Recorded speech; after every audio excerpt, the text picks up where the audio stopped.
नमस्कार सभी को। आप सभी का स्वागत है मेरे YouTube चैनल सपना बायोलॉजी क्लासेस में। आई होप आप सभी स्वस्थ होंगे और मेरी वीडियोस को ज़्यादा से ज़्यादा फॉलो कर रहे होंगे, है ना, और अपने एग्ज़ाम की अच्छी प्रिपरेशन कर रहे होंगे। और एक रिक्वेस्ट आप सभी से, जो भी मेरे चैनल पर नए हैं, मेरे चैनल को सब्सक्राइब ज़रूर करें और वीडियोस को लाइक शेयर करते रहें, है ना, ताकि ऐसी और यूज़फुल वीडियोस मैं आपके लिए बनाती रहूं। और इन वीडियोस में मैं सारे ऐसे टॉपिक्स कवर कर रही हूँ जो हमारे मेडिकल कमीशन के पॉइंट ऑफ व्यू से बहुत ही इम्पॉर्टेंट हैं। और ये सारे एमसीक्यूज़ भी मैं लेके आ रही हूँ आपके लिए, जो प्रीवियस ईयर्स में भी आ चुकी हैं। ठीक है, तो चलिए आज का नया टॉपिक बैक्टीरिया के एमसीक्यूज़ कर लेते हैं, है ना। So let's start the question answer series. Okay, question number 1 is the term antibiotic was coined by. Antibiotic term किसने दी है? कई बार टर्म से रिलेटेड क्वेश्चन भी आ जाता है हमारे एग्जाम में। ऑप्शंस देख लेते हैं। Alexander Fleming, Edward Jenner, Louis Pasteur and Selman Waksman. तो जो टर्म एंटीबायोटिक है वो सेल्मन वॉक्समैन द्वारा दी गई है। ठीक है, एंटीबायोटिक क्या होती है आप सभी को पता ही होगा। एंटीबायोटिक ऐसी मेडिसिन हैं जो बैक्टीरियल इन्फेक्शन के अगेंस्ट फाइट करती हैं। ठीक है, और इसकी टर्म दी थी, मतलब ये एंटीबायोटिक नाम वॉक्समैन ने दिया था। अब अलेक्जेंडर फ्लेमिंग भी यहाँ पे मेंशन किया है।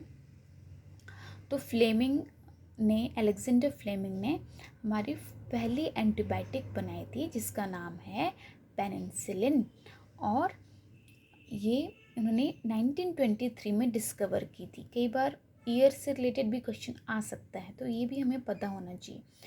Penicillin discovered in 1923 from penicillium notatum. ये एक फंगस है। ठीक है, तो ये क्वेश्चन कई बार आ चुका है हमारे एग्जाम में। हमारा अगला क्वेश्चन है stain used for gram staining is. Gram staining के लिए कौन सा केमिकल यूज़ होता है? Aniline blue, cotton blue, crystal violet या ट्राइपन ब्लू। तो मैंने आपको अपने प्रीवियस वीडियोस में ग्राम पॉजिटिव ग्राम नेगेटिव के बारे में बताया था, है ना। तो उसमें बैक्टीरिया को पॉजिटिव और नेगेटिव में भी डिवाइड किया गया है। उसके लिए स्टेन यूज़ किया जाता है ये पता लगाने के लिए कि कौन सा पॉजिटिव और कौन सा नेगेटिव बैक्टीरिया है। उस स्टेन का नाम है क्रिस्टल वायलेट। क्या नाम है? Crystal violet. ठीक है, question number 3, food poisoning is caused by. Food poisoning किससे होती है? या बोल सकते हैं बॉटुलिज्म इज कॉज्ड बाय। क्वेश्चन ऐसे भी बन सकता है कि botulism is caused by, it is caused by Clostridium botulinum. किसके द्वारा? Clostridium botulinum. ठीक है, और ये क्वेश्चन आ चुका है कई बार हमारे एग्जाम में। अगला क्वेश्चन देख लेते हैं। E coli is a bacterium. E coli एक ऐसा बैक्टीरिया है, क्या ये मोनोट्राइकस है, लोफोट्राइकस है, एम्फीट्राइकस है या पेरीट्राइकस है? तो ये एक पेरीट्राइकस बैक्टीरिया है। पेरीट्राइकस, ये टर्म्स कैसी हैं जो हमें बताती हैं कि किसी बैक्टीरिया के सेल के स्ट्रक्चर में फ्लैजेला का डिस्ट्रीब्यूशन कैसा है। क्या सिंगल फ्लैजेला है जिसको मोनोट्राइकस बोला जाता है? लोफोट्राइकस मतलब एक ही एंड पे ग्रुप ऑफ फ्लैजेला है, टफ्ट ऑफ फ्लैजेला है, या एम्फीट्राइकस बोथ एंड्स पे फ्लैजेला है, या पेरीट्राइकस पूरे सरफेस पे फ्लैजेला प्रेजेंट है? तो yes, E coli is a peritrichous bacterium. और next question, term plasmid was given by. ना, टर्म से रिलेटेड क्वेश्चन भी काफ़ी देखे जाते हैं मेडिकल कमीशन में। तो प्लाज्मिड टर्म दी गई थी लेडरबर्ग के द्वारा। किसके द्वारा? लेडरबर्ग। हमारा अगला क्वेश्चन है pasteurisation of milk occurs at. Pasteurisation milk कब, कितने टेम्परेचर पे और कितनी देर के लिए करी जाती है? पैस्चराइजेशन होता क्या है? जब मिल्क को एक स्पेसिफिक पर्टिकुलर टेम्परेचर पे हीट किया जाता है उसके माइक्रो ऑर्गेनिजम्स को किल करने के लिए, है ना। उसको मिल्क को यूज़ करने लायक है ना, पीने लायक, या उसको डेयरी प्रोडक्ट्स के लिए प्रोसेस करने के लिए पैस्चराइजेशन किया जाता है ना। तो पैस्चराइजेशन एक ऐसा प्रोसेस है जिसमें माइक्रो ऑर्गेनिजम्स को ख़त्म करने के लिए मिल्क को हीट किया जाता है। और ये कितनी देर के लिए हीट किया जाता है? 30 मिनट्स के लिए। और कितने टेम्परेचर पर? 62.8 डिग्री सेल्सियस फॉर 30 मिनट्स। सारी ही ऑप्शंस बड़े क्लोज हैं, तो हमें परफेक्टली पता होना चाहिए कि पैस्चराइजेशन ऑफ मिल्क कितने टेम्परेचर पे और कितनी ड्यूरेशन के लिए किया जाता है। 62.8 डिग्री सेल्सियस फॉर 30 मिनट।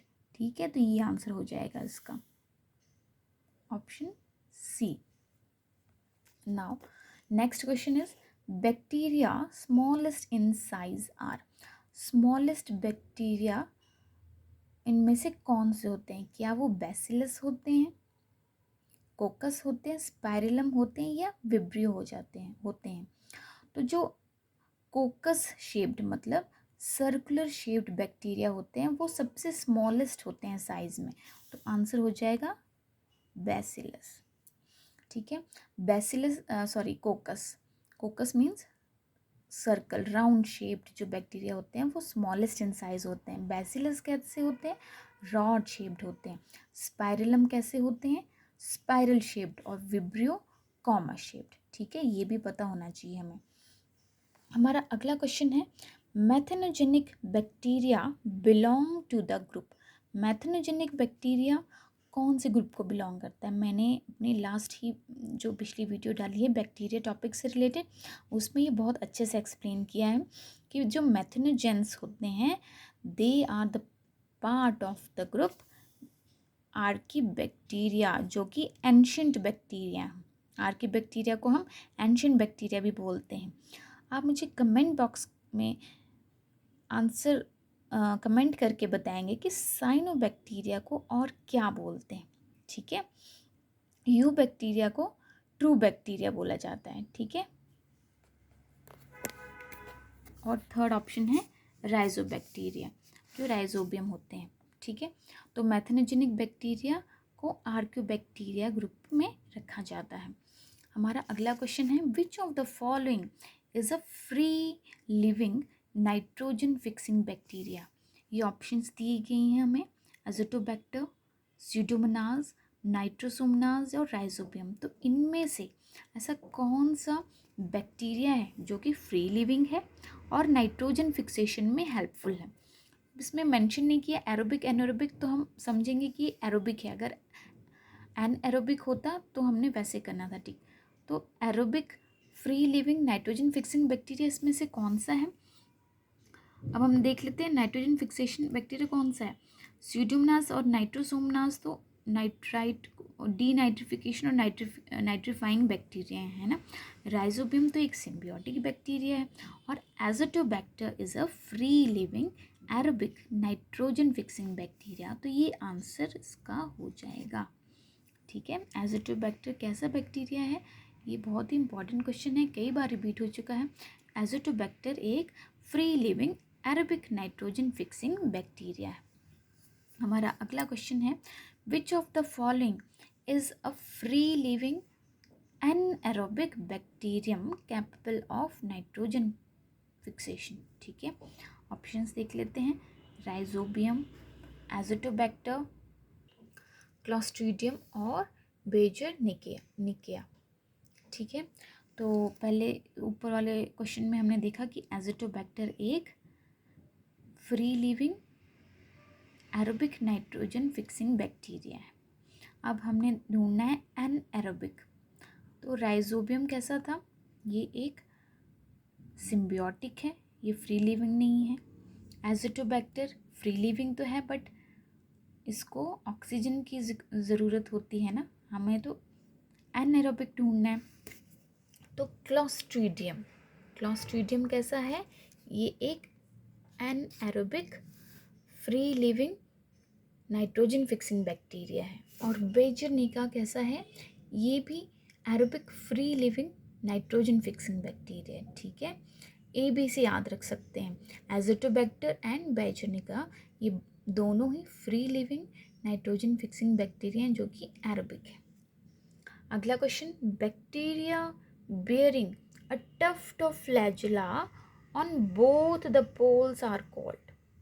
ठीक है, अभी मैंने आपको पिछले क्वेश्चन में एक्सप्लेन किया कि अलग अलग टाइप के फ्लैजिला के बेसिस पे क्लासिफिकेशन की जा सकती है बैक्टीरियाज की, है ना।